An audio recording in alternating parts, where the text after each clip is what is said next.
pessoal, tudo bem? Sejam bem-vindos a mais um Compliance on Time. Sempre uma honra receber os convidados que eu tenho aqui, né? Reforço, ressalto. E hoje o meu prazer é de falar com Rogéria Gieremec. Rogéria, bem-vinda, prazer e obrigada pela tua contribuição aqui conosco. Muito obrigada.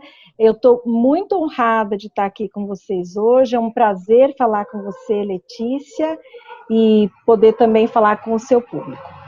Obrigada. Gente, então a Rogéria, para quem ainda não conhece, tem um currículo extenso, como todos que eu trago aqui, né? Tem muita bagagem, muito background.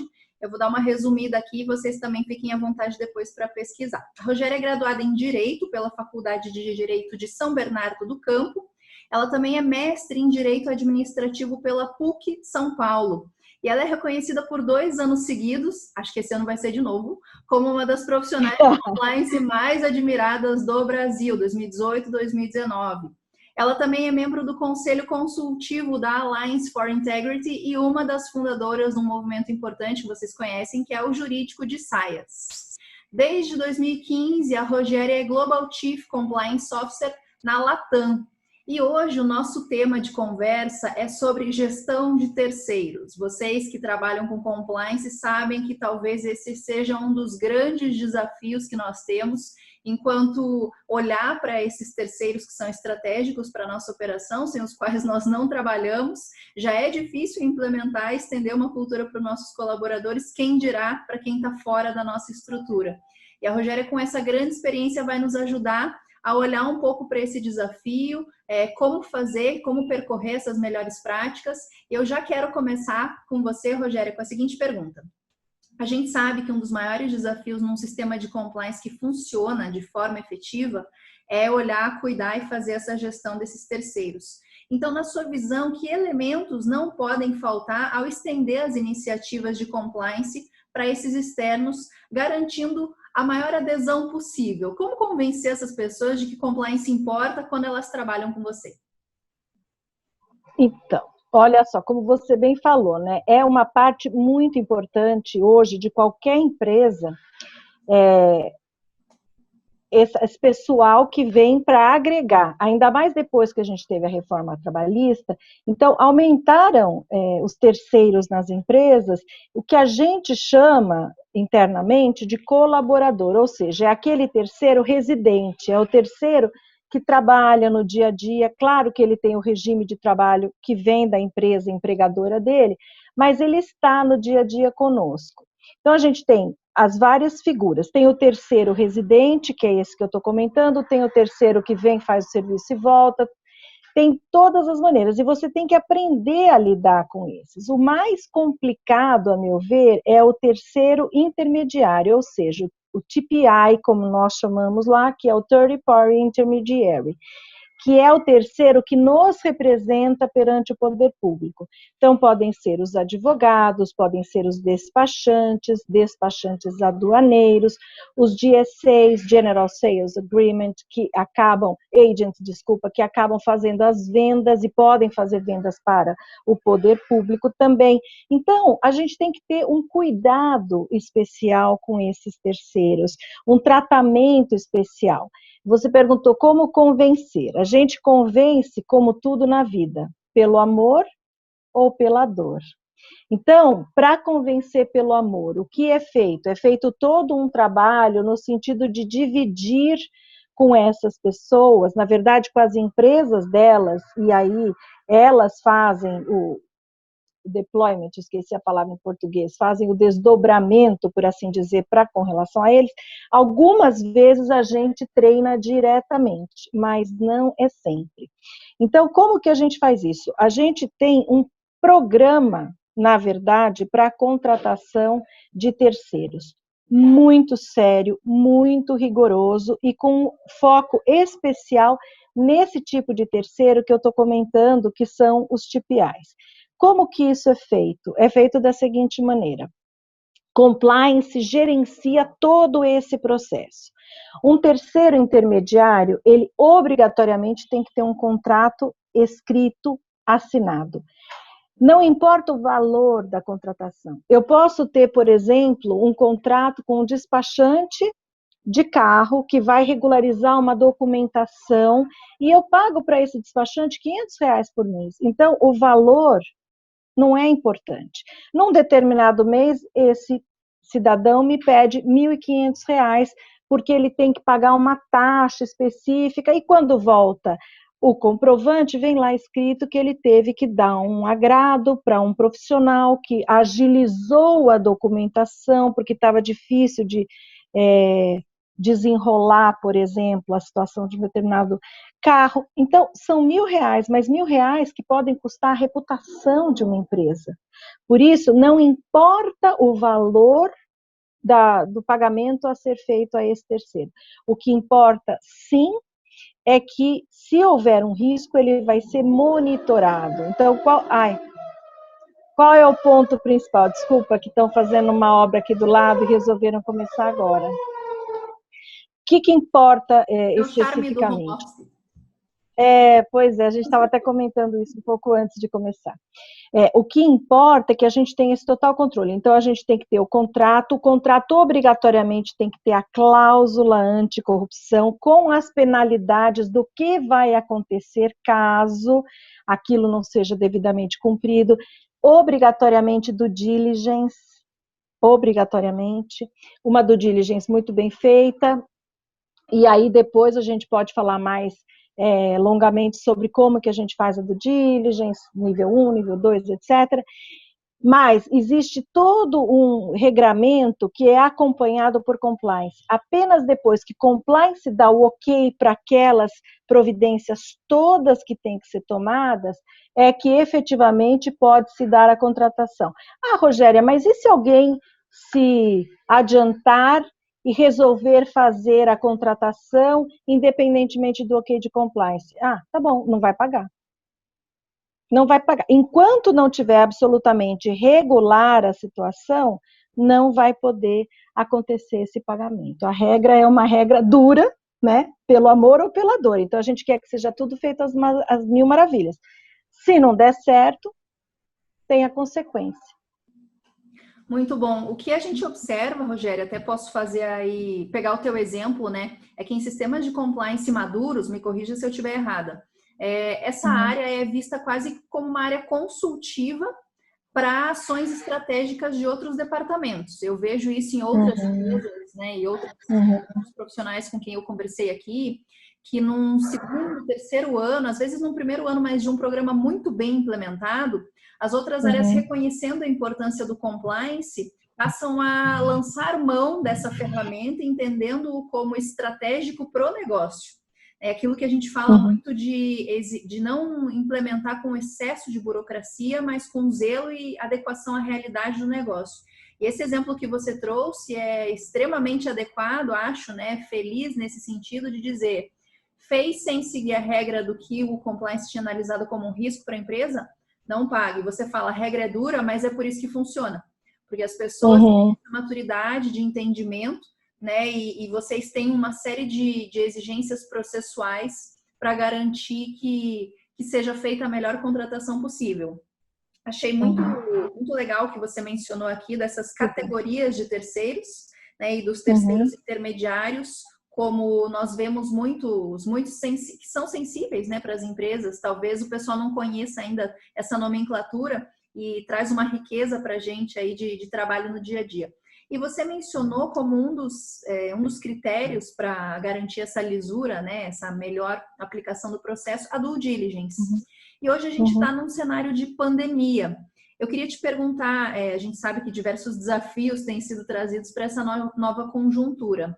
Na sua opinião, esse cenário novo que se configura traz a necessidade de nós atualizarmos ou revisitarmos os critérios de due diligence que são aplicados para os nossos terceiros? Então, a resposta é não. E eu vou te explicar. como você mesma falou, a gente vem num esforço para estabelecer uma cultura de compliance, né? Então, eu tenho 5 anos de empresa e nesses 5 anos é notável a mudança cultural que houve no sentido de fazer parte do DNA de todos os empregados. Hoje, eu acredito que não tenha um trabalhador que não saiba o que é compliance, que não tenha ideia, que já não tenha feito treinamento do código de conduta, que não receba os Latam News, que nós temos um compliance Latam News mensal, que vai para todo mundo, e é o principal executivo de cada área que faz que transmite essa mensagem. A última agora, por exemplo, foi um reforço para o uso de máscaras. Então, a gente fala muito da questão que a gente vive da pandemia, o momento, a gente faz uma atualização e fala, olha, a gente já falou, nós temos muitos instrumentos, ferramentas de proteção ao trabalhador. Esse é mais um deles, você tem que usar, você protege o colega, você protege o fornecedor, protege o cliente. A gente está fazendo um trabalho conjunto. Então, nós fizemos esse trabalho. Por isso é que eu digo para você, nesse trabalho todo, a gente estabeleceu uma due diligence que roda muito bem, que funciona muito bem. Para que eu vou mexer no time que está ganhando? Não vou, mas faz todo sentido a sua pergunta, porque a primeira pergunta que me fizeram quando veio a pandemia foi: posso fazer doação sem fazer a due diligence prévia? Foi a primeira pergunta que surgiu. E aí a minha resposta foi não. Ah, por que você quer fazer isso? Não, porque não pode demorar de maneira nenhuma. Tem que ser uma coisa muito rápida. Eu falei, eu faço em horas para você. E realmente a minha equipe fez, entregou. E a partir daí, nunca mais me perguntaram se podiam seguir sem fazer a due diligence, que é parte do nosso projeto. Então aqui eu não estou falando só de um terceiro que presta serviço para a gente, mas eu estou falando de um parceiro nosso, que a gente quer fazer uma boa ação, a gente quer cumprir com a nossa missão, com a nossa responsabilidade social na sociedade em que a gente se encontra, mas a gente não quer abrir mão de todos os parâmetros, de todos os projetos que a gente elaborou justamente para dar segurança.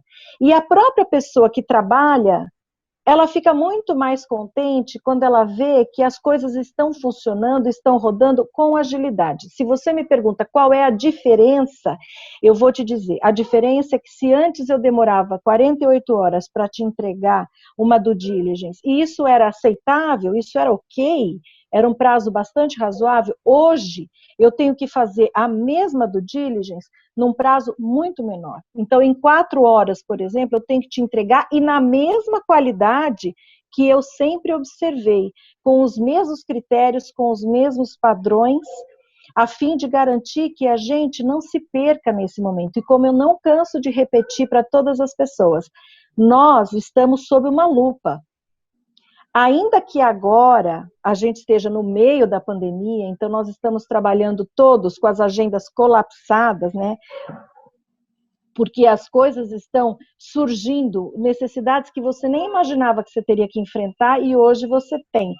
Mas isso não é desculpa para você não fazer da melhor maneira possível e da maneira que a gente estruturou o processo para ser seguido.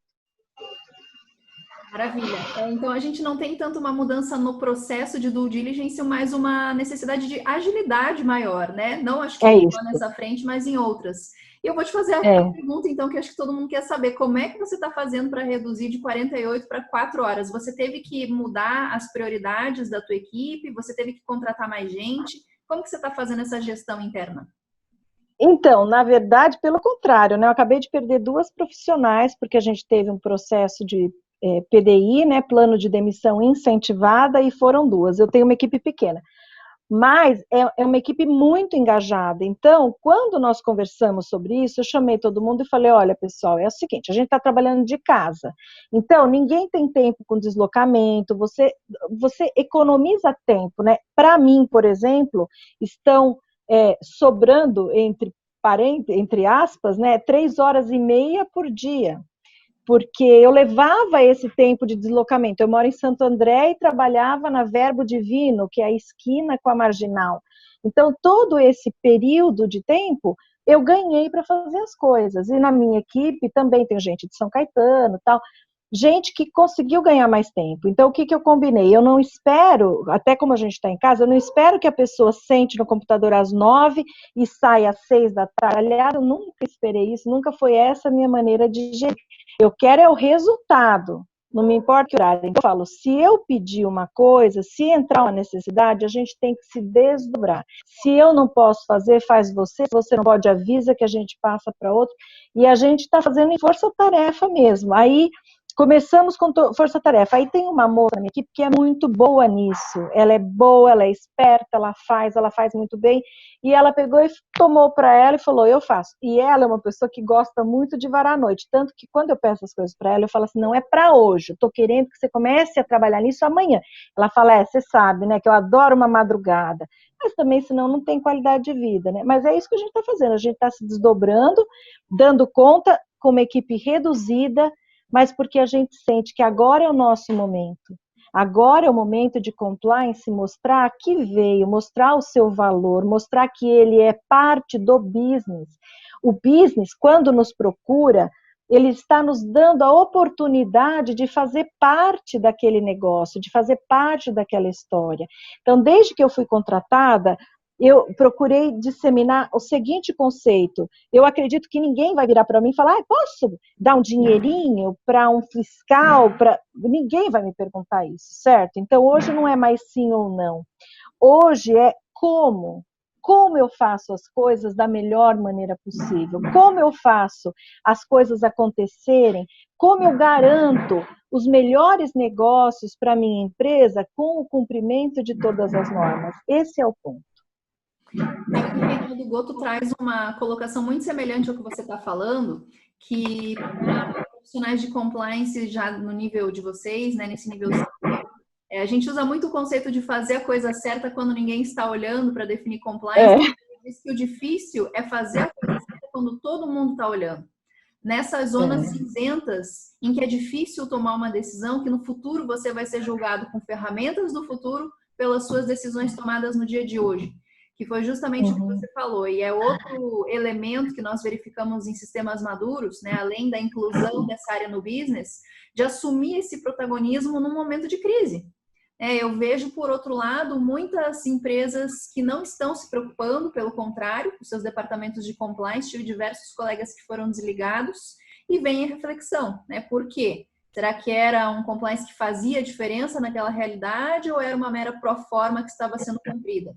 Eu fico feliz de dizer que num momento de crise, de dificuldade, né, para inúmeras empresas hoje no mundo inteiro, a gente tem a capacidade e desmistificando aqui um pouco quem acha que compliance é um custo, é uma área custosa e nesses momentos tem que ser um dos primeiros cortes. Não, que agora chegou a hora de a gente bater no peito, chamar a responsabilidade e dizer, eu estou aqui para ajudar essa empresa a se manter no momento de crise, a nossa área é estratégica e vai ajudá-los a operacionalizar nesse sentido. É muito bom ver essa convergência de vocês todos enquanto grandes profissionais, né, aqui na referência no nosso mercado. Eu vou te fazer mais uma pergunta aqui, ó. Grandes empresas possuem milhares, sei lá se milhões às vezes chega, mas muitos prestadores de serviço, terceiros, né? Fazer essa gestão a gente já sabe que é complicado, e essas empresas, esses prestadores, eles têm diferentes tamanhos, naturezas, realidades. Então, na sua opinião, que formatos ou que estratégias são mais efetivas para o treinamento dessas pessoas? É um pouquinho ligado com a primeira pergunta que eu te fiz. Engajamento às iniciativas de compliance da empresa, especialmente quando esses terceiros não são estratégicos. Você falou dos TPIs no início, mas quando é um prestador menor, assim, digamos, que não é tão estratégico para a empresa. Como engajar essa pessoa? Então, veja você, né? A gente tem justamente que fazer essa divisão. Eu gosto de brincar que como é que você come um elefante?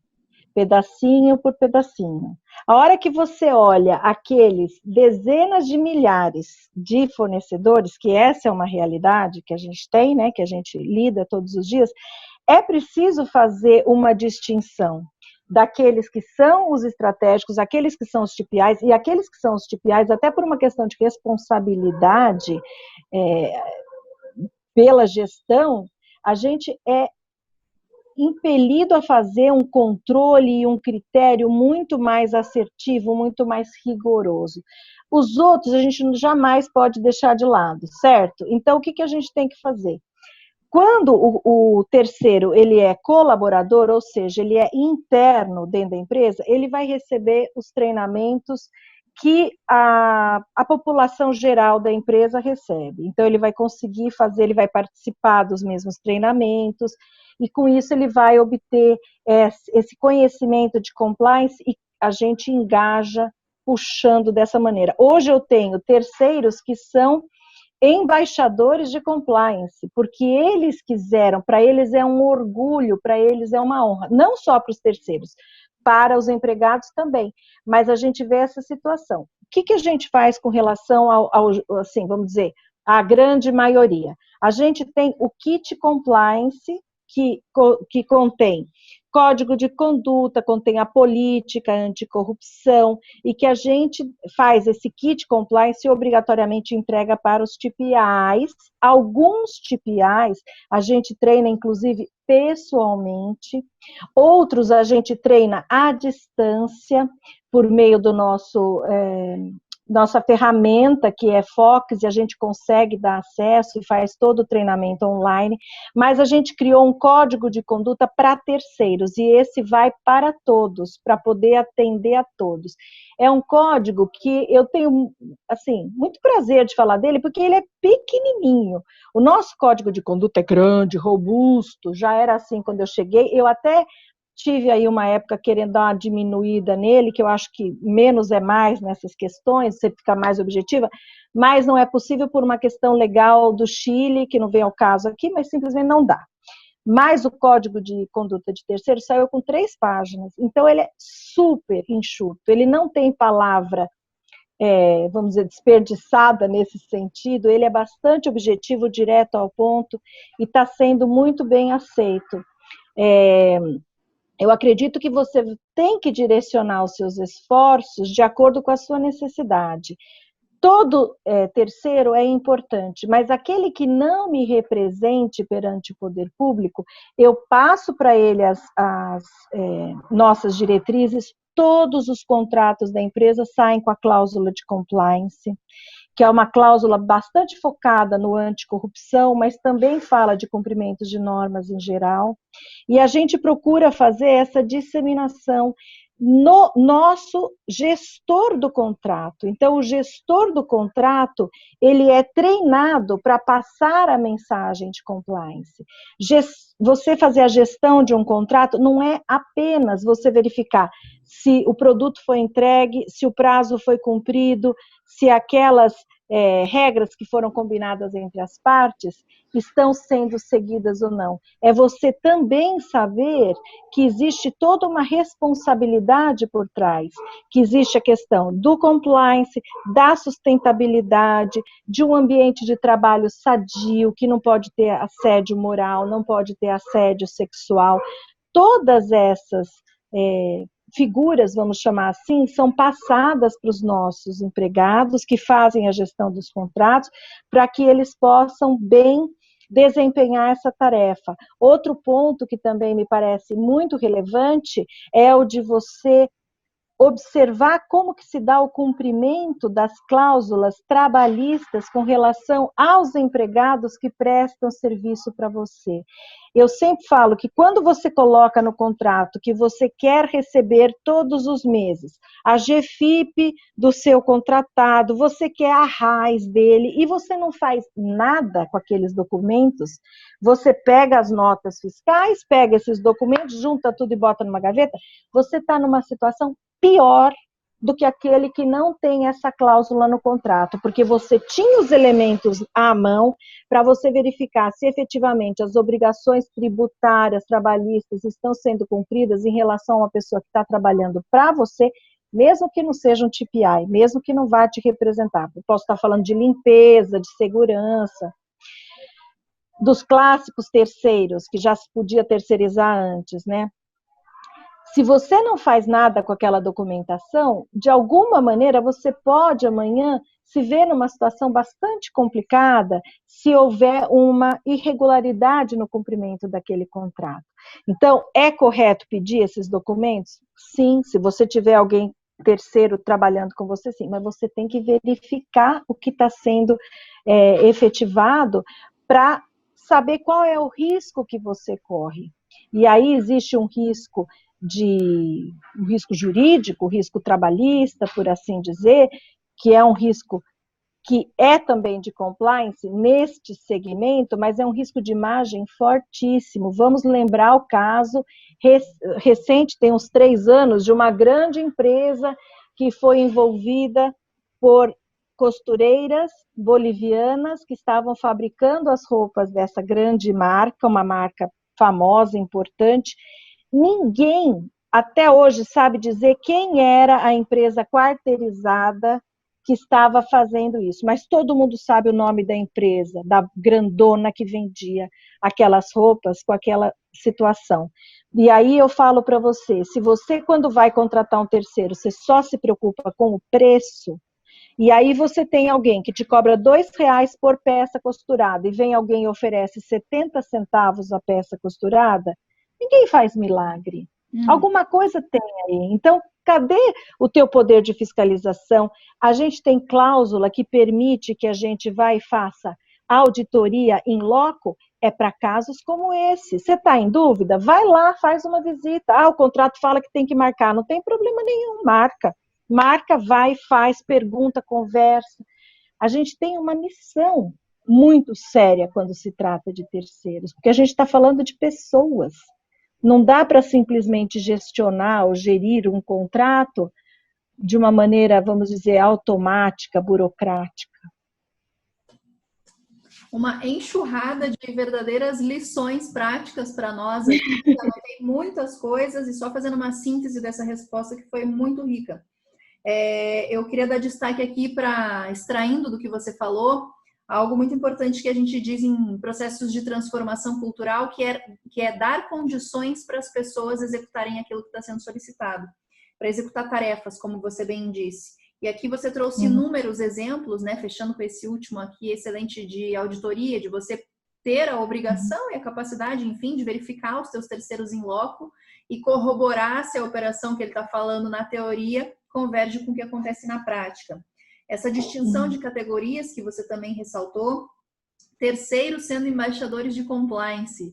Gente, eu não sei se alguém já viu isso, né? Mas que é uma transformação cultural mais engajadora do que um terceiro que nem veste, né? A gente usa essa palavra, de vestir a camisa.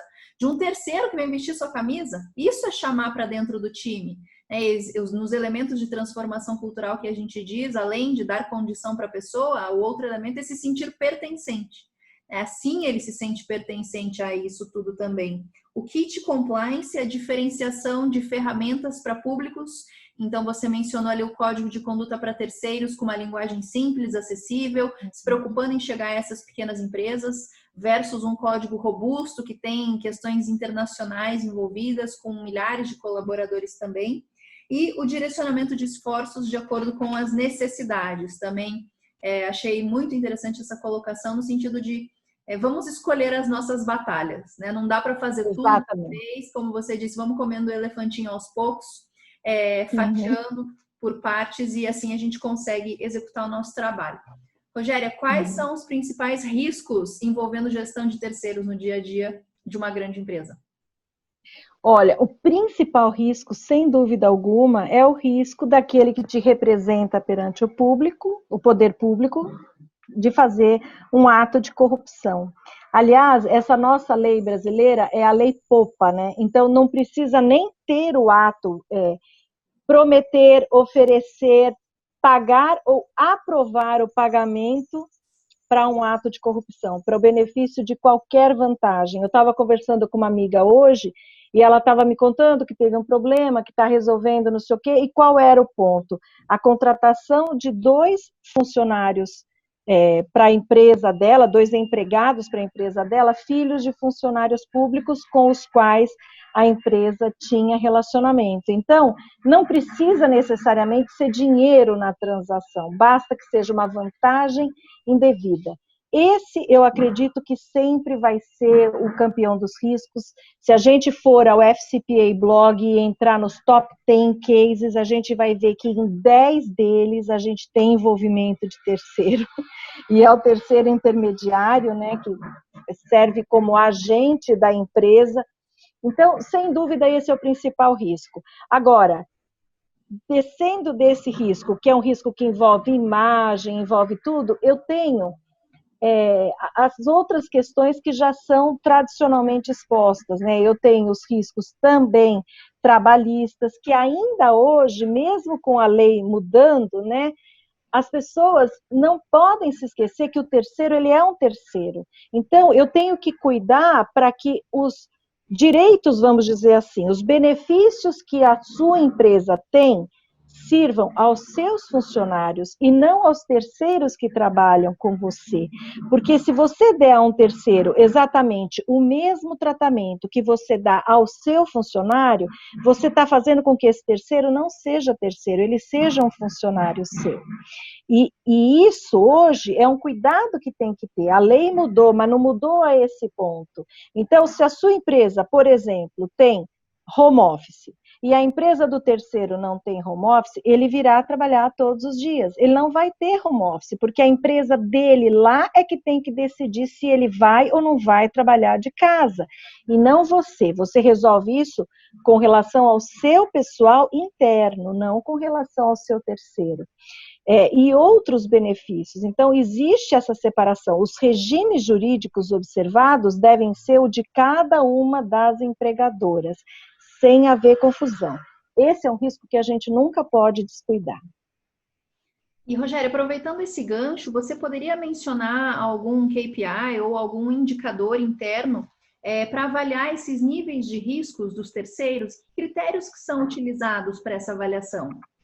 Então, na verdade, a gente tem KPI para controlar tudo que se refira a terceiro, né? A gente é bem rico nesse sentido, porque é uma preocupação constante, é uma preocupação muito intensa.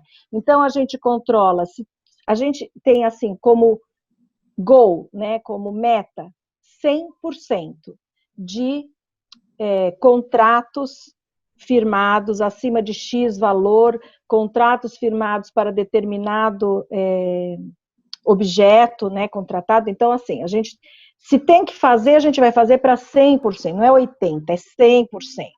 A gente tem 100% de due diligence para ser feita para os nossos contratados. A gente roda a due diligence, que a gente tem um sistema massivo, mensalmente, de todos os terceiros da empresa. Todos os terceiros. Então, todos os meses a gente roda todos, para ver se salta alguma questão, algum red flag, que é o termo que a gente usa lá, de algum terceiro. Os contratos, todos, 100%, saem com a cláusula anticorrupção. Então, tudo isso são KPIs que a gente tem. E aí a gente faz por país, a gente faz por área, para ver quem é que está me devendo mais coisas. Então, é feito um acompanhamento muito sério. A auditoria, por determinação do comitê de auditoria, fiscaliza isso a cada 2 anos. Então, a cada 2 anos eu tenho uma auditoria, da auditoria interna, para ver o que eu estou fazendo. Escuta, esse contrato aqui não está fechado. Por quê? Você cobrou? O que você fez? Não sou eu que tenho a obrigação de celebrar o contrato, mas eu tenho que fazer a gestão. Eu tenho que garantir que se aquele contrato não saiu, como é que está todo o restante? Esse cara continua prestando serviço para a gente? Nós estamos pagando sem contrato? Como que isso funciona?